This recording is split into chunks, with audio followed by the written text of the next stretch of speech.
কত বিশাল জায়গা, মুরগিগুলো কত আরামে আছে দেখো।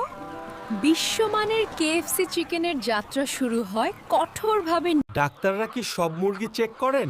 প্রতিটি ধাপে চলে নিয়মিত চেক আপ। কেএফসির মানের সাথে আপোস করার কোনো সুযোগ নেই এখানে। এগুলো ট্রাকে করে কোথায় যাচ্ছে? নির্দিষ্ট বয়স ও ওজন হওয়ার পর মুরগিগুলোকে বিশেষায়িত ট্রাকে করে নিয়ে যাওয়া হয় প্রসেসিং প্ল্যান্টে। ওয়াও, এখানে তো সব কাজ মেশিনেই হচ্ছে। ফ্যাক্টরিতে পৌঁছানোর পর শুরু হয় আসল কর্মযজ্ঞ। অত্যাধুনিক প্রযুক্তির ছোঁয়ায় শুরু হয় আনলোডিং প্রক্রিয়া। এগুলো এত পরিষ্কার হয়ে যাচ্ছে কিভাবে? অটোমেটেড মেশিনে নিখুঁতভাবে পরিষ্কার করা হয় প্রতিটি মুরগি। হাইজিন বা পরিচ্ছন্নতা এখানে সবচেয়ে বড় অগ্রাধিকার। Are they checking them one by one? Here, nothing goes unnoticed. Skilled workers and laser scanners ensure that only defect-free chickens go for processing. এখান থেকে ধোঁয়া বের হচ্ছে কেন? ব্যাকটেরিয়া মুক্ত রাখতে এবং সতেজতা ধরে রাখতে মাংসের তাপমাত্রা দ্রুত কমিয়ে আনা হয় এই বিশাল চিলিং চেম্বারে। বাপরে, একদম সমান মাপে কাটছে। কেএফসির সেই বিখ্যাত পিসগুলো, উইংস, ড্রামস্টিক্স, রিবস সবই কাটা হয় নিখুঁত মাপে। ছোট আর বড় পিস কি আলাদা করা হয়? কম্পিউটারাইজ সিস্টেমে প্রতিটি টুকরোর ওজন মাপা হয় এবং সাইজ অনুযায়ী আলাদা করা হয়। এতে করে কাস্টমার সবসময় সঠিক মানের খাবার পায়। ওটা কি ওয়াশিং মেশিনের মতো ঘুরছে? এটি ম্যারিনেশন টাম্বলার। এখানে ভ্যাকুয়াম প্রেসারে মশলাগুলো মাংসের একদম ভেতর পর্যন্ত ঢুকিয়ে দেওয়া হয়, যাতে প্রতি কামড়ে জুসি ভাব থাকে। এগুলো এখন কোথায় যাবে? প্রসেসিং শেষ।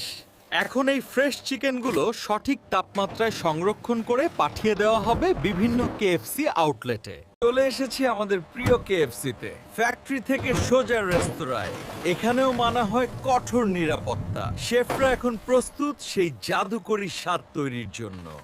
এই সেই সিক্রেট রেসিপি, তাই না? কর্নেল স্যান্ডার্সের সেই বিখ্যাত 11টি মশলার গোপন মিশ্রণ। শেফরা হাতে নেড়েচেড়ে মাংসের গায়ে এই বিশেষ কোটিং লাগান। তেলটা কি খুব গরম? সাধারণ ভাজা নয়, এটি প্রেসার ফ্রাইং। নির্দিষ্ট তাপমাত্রা ও চাপে ভাজার ফলেই তৈরি হয় কেএফসির সেই অরিজিনাল টেস্ট। রঙ্গটা দেখো শুধু, জিভে জল চলে আসছে। এখনই কি খাওয়া যাবে? পরিবেশনের আগেও শেষবারের মতো চেক করা হয়। নির্দিষ্ট সময়ের বেশি হয়ে গেলে সেই চিকেন আর সার্ভ করা হয় না। আমার বাকেট রেডি। অবশেষে সেই মাহেন্দ্রক্ষণ। গরম গরম চিকেন বাকেটে ভরে সাজিয়ে দেওয়া হয় আপনার ট্রেতে। দারুণ ক্রিস্পি। খামার থেকে শুরু হওয়া এই দীর্ঘ যাত্রার সার্থকতা এখানেই, আপনার মুখের ওই তৃপ্তির হাসিতে। সত্যিই এর কোনো তুলনা হয় না। এইভাবেই প্রতিদিন বিশ্বের লক্ষ লক্ষ মানুষের কাছে পৌঁছে যায় কেএফসির ফ্রেশ ও ক্রিস্পি চিকেন। আজকের মতো বিদায় বন্ধুরা। আমাদের এই যাত্রায় সাথে থাকার জন্য ধন্যবাদ।